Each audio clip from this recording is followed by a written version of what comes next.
alternatives, comme l'agriculture locale, les circuits courts, etc. Donc voilà un petit peu le but de la marche. C'est ça le futur qu'on préfère. Rendez-nous la terre heureuse, on vous prendra partout. On est chaque soir accueillis par un collectif local. Et alors là, c'est un petit peu comme chacun peut. Donc le premier soir, on était chez l'habitant. Le deuxième soir, on a dormi dans une yourte, dans un centre ressources qui est œuvre à la réinsertion de personnes en difficulté sociale. Hier soir, on était accueillis par la CIMAD dans un centre d'accueil de demandeurs d'asile. Voilà, et puis ce soir, on va continuer. Un jour, on va dormir dans une MJC parce qu'on aura des bons lits, etc. Ça dépend des étapes, c'est un petit peu au petit bonheur. Et puis chaque soir, on a trouvé des collectifs qui nous ont gentiment offert le repas, etc. Donc c'était super sympa, un super accueil au long du chemin. Si ça arrive, attention, une seule solution, faire notre baluchon et nous tirer sans un rond, sans un rond, bravo.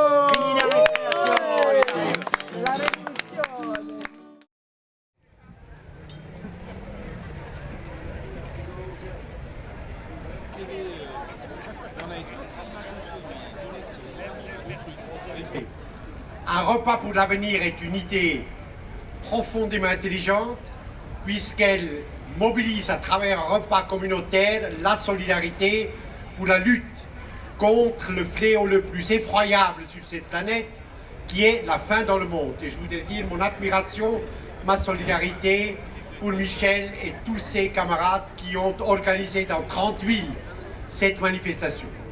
Vous savez que tous les 5 secondes, sur cette planète, un enfant meurt de faim, 57 000 personnes meurent de faim tous les jours, et 1 milliard sur les 7 milliards que nous sommes sont en permanence gravement sous-alimentés. Et le même rapport sur l'alimentation mondiale de la FAO, donc de l'ONU, tout à fait neutre, dit que l'agriculture mondiale, dans l'étape actuelle de son devenir, pourrait nourrir normalement 2200 calories individuelles par jour, normalement 12 milliards d'êtres humains, donc presque le double de l'humanité. Vous savez qu'une dizaine de sociétés transcontinentales privées contrôlent 85% du commerce mondial des aliments de base. Aliments de base, c'est maïs, blé et riz qui couvrent 75% de la consommation mondiale. Ces trusts mondiaux de l'alimentation, ces dizaines de trusts, fixent les prix des transports, du stockage et de la vente des aliments, décident chaque jour qui va vivre et qui va mourir. Une remarque supplémentaire très précise, aujourd'hui, le produit de ces manifestations à travers l'Europe va à Ekta Parishad, qui est un grand mouvement paysan. Quand j'étais rapporteur spécial des Nations Unies pour le droit à l'alimentation, je les ai beaucoup vus à l'œuvre, un grand mouvement paysan indien. Vous savez que 70% des 1,3 milliard d'Indiens, Inde, sur Terre, sont des paysans. Et parmi eux, une grande masse, plus de 560 millions, qui sont en dessous du minimum vital. Et Ekta Parishad organise syndicalement la défense de la terre, du droit à l'alimentation de ces paysans, qui se font déporter, qui se font séquestrer la terre. Et donc l'acte international de solidarité est plus qu'un acte de partage, et l'argent est bienvenu bien sûr là-bas, mais est un acte de protection pour ces hommes et femmes, syndicalistes, militants des droits de l'homme, qui essayent d'aider l'instauration de la souveraineté alimentaire en Inde. Vive la solidarité internationale, vive l'espérance révolutionnaire d'un monde sans fin.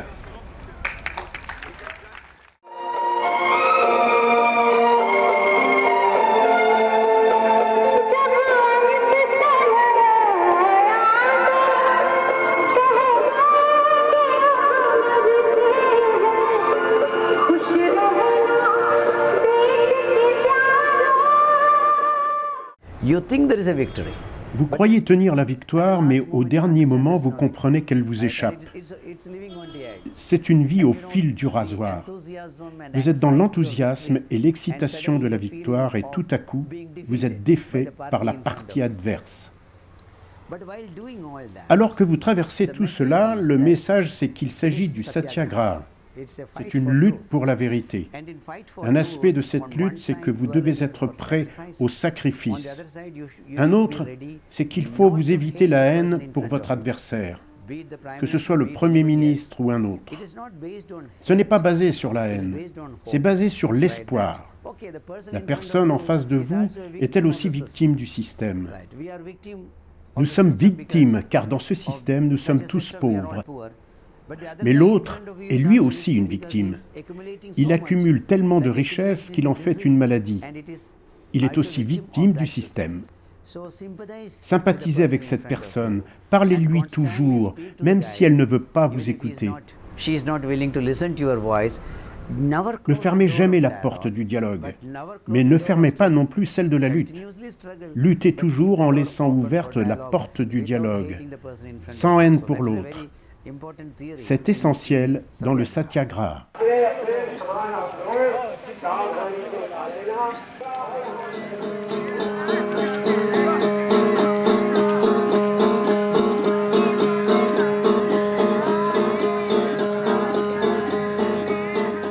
Very clearly we spoke to the minister that, we are always ready for the dialogue. Nous avons parlé clairement avec le Premier ministre. Nous sommes toujours prêts au dialogue. Ce n'est pas parce que nous ne sommes pas d'accord que la porte est fermée. Nous avons reçu hier un appel du ministre du Développement rural.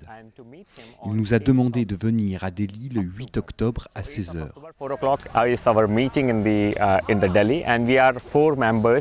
Nous serons 4 du comité de négociation à rencontrer le ministre. On va bien voir leurs propositions. Nous sommes bien décidés à ne rien lâcher tant que le gouvernement ne répondra pas favorablement à nos 16 demandes. Comment appliqueront-ils la réforme de la terre?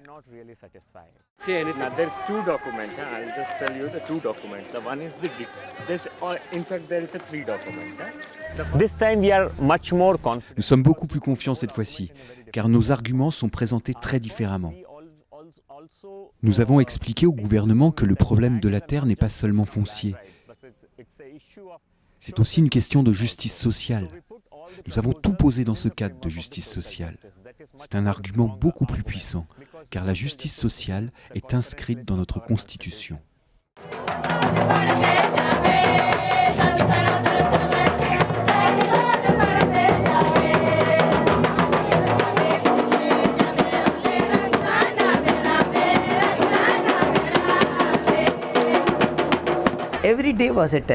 Chaque jour fut tendu. 10 jours avant Gwalior et 10 jours après Gwalior. Ce furent 20 jours de grande tension dans ma vie et dans celle du mouvement social. Beaucoup d'organisations qui nous soutenaient étaient aussi tendues, sans savoir ce qui allait se passer à Gwalior. Que se passerait-il à la frontière du Madhya Pradesh et du Rajasthan? Le Rajasthan a un gouvernement dirigé par le parti du Congrès, le parti qui gouverne l'Inde.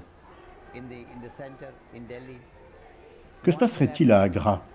Et si rien ne s'y passe, que se passerait-il à Madura, à Palwal ou finalement à Delhi? Ce fut une période tendue. Tout le monde demandait « Que va-t-il se passer ?»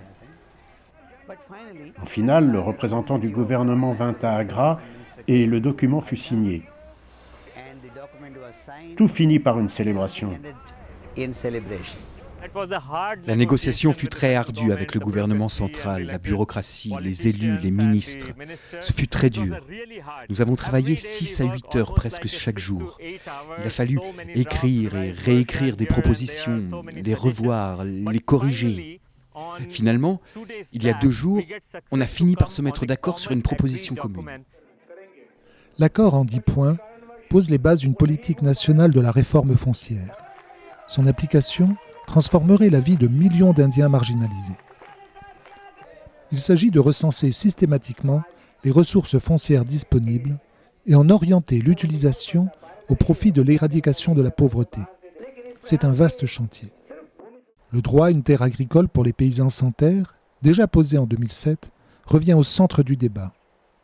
Ce droit fondamental ouvrira aux futurs propriétaires l'accès à l'alimentation, le travail, un toit, une vie digne.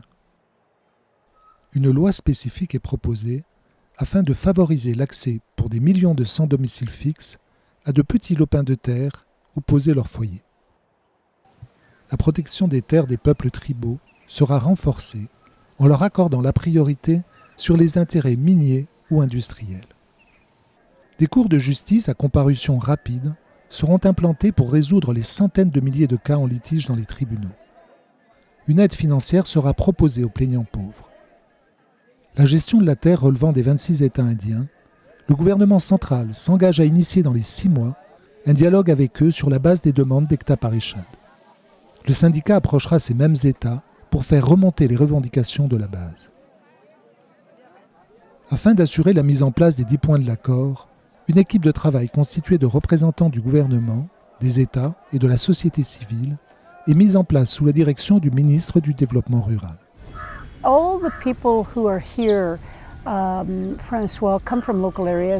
Tous les gens présents ici, François, sont impliqués localement dans des luttes locales qui continuent. Ce qui est nouveau, c'est que ces luttes ne sont plus seulement liées entre elles à travers le pays. Elles sont maintenant reliées avec la classe moyenne, les politiques et les médias, ce qui n'était pas le cas avant.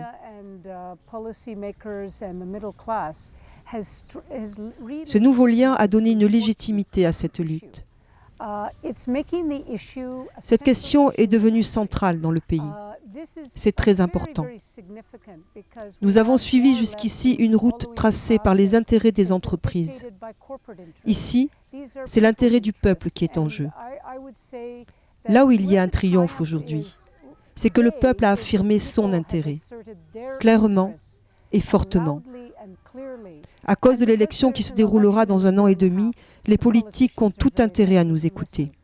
Avec du recul, on s'aperçoit que tout finit par une grande fête en 2007. En 2007, au Mela Ground, après que le gouvernement nous ait enfermés pendant 2 jours, le ministre est venu. Il a fait une belle annonce et tout s'est bien fini.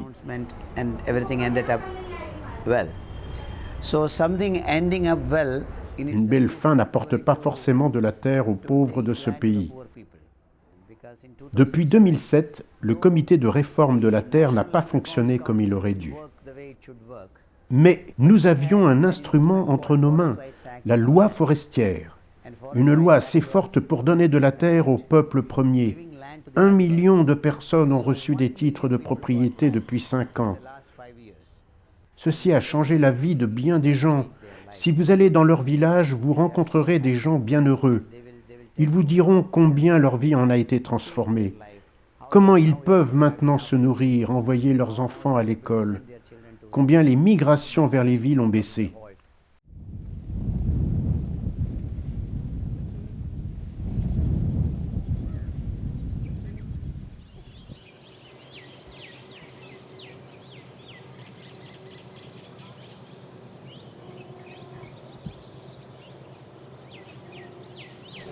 मेरा नाम राकेश है और मैं एकता परिषद का यहाँ का district coordinator हूँ। Je m'appelle Rakesh, je suis depuis 7 ans le coordinateur de district d'Ekta Parishad pour cette région. Elle s'appelle le Raita Pani Sanctuary. Le travail d'Ekta Parishad a commencé ici il y a 5 ans. Nous avons alors organisé des réunions d'information avec les villageois, formé des comités, mobilisé les populations, fait de l'éducation populaire.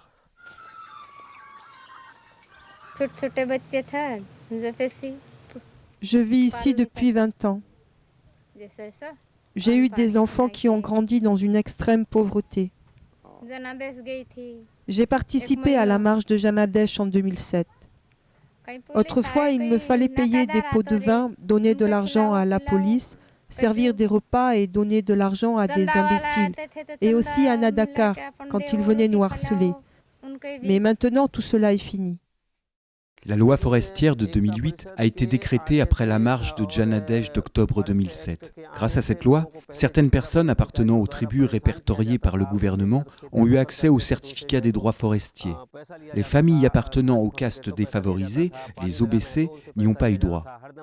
Les populations locales étaient harcelées par les gardes forestiers avant qu'Ekta Parishad intervienne dans la région. Mais tout a changé avec le décret de la loi forestière. La population de la région est maintenant beaucoup plus consciente de ses droits. मेरे को वन विभाग बहुत परेशान करती थी पर मैंने जमीन को मैंने कहा नहीं छोड़ूंगा. Les gardes forestiers me harcelaient, mais je leur ai dit que je ne quitterais jamais ma terre. En l'an 2000, j'ai rencontré Bhagwat d'Ekta Parishad. Il m'a dit que si je voulais vraiment être propriétaire de ma terre, il me faudrait obligatoirement m'organiser en comité. J'ai alors formé un comité dans mon village. Aujourd'hui, j'ai un titre de propriété grâce à la loi forestière de 2008. Les gardes forestiers auraient bien fini par me faire peur. Même le ranger a essayé de me faire partir. Mais je ne suis pas parti. Je leur ai dit que je ne fuirais pas, même s'ils me pendaient. Je l'ai fait pour ma propre survie. J'ai eu ce titre en luttant contre le département forestier avec mon comité. Nous avons déposé 115 demandes de titre de propriété à ce jour. 55 ont obtenu gain de cause. Les autres, je ne sais pas. जिसमें अभी 55 के सत्यापन हुआ है, बाकी दावन की अभी कोई गिनती नहीं है.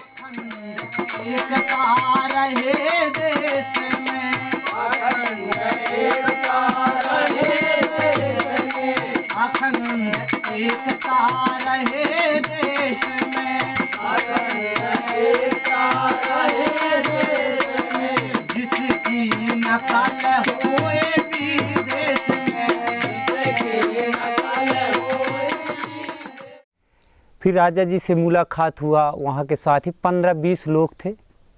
2-3 दिन का कार्यशाला चला. En 1987, j'ai rencontré Raja Gopal avec une quinzaine d'autres personnes lors d'un atelier de 3 jours. Cet atelier posait la question de comment aider les pauvres dans les villages, comment libérer les faibles et les démunis des difficultés qu'ils subissent, comment leur permettre d'améliorer leur situation et grandir. Raja Gopal se sentait très concerné par leur situation et nous a dit qu'il avait besoin de gens comme nous pour cette cause. Si nous voulons construire une nouvelle nation, explorer de nouveaux mondes, il nous faut former les jeunes de nos villages. Ce n'est qu'à ce stade qu'un changement pourra prendre place dans notre pays. Alors, le rêve de Gandhi prendra forme et sortira des livres.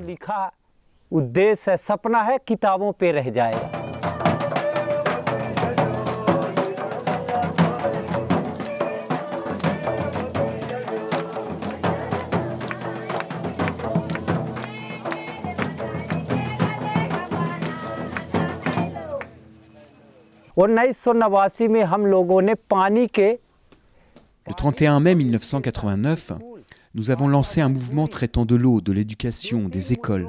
5000 personnes en faisaient partie. Des hommes puissants de la région et la police nous ont battus, puis jetés en prison. Nous en sommes sortis au bout de 15 jours grâce à Raja Gopal. On nous a accusés d'être antinationaux. Nous avons déposé une requête auprès de la Cour suprême et gagné en justice.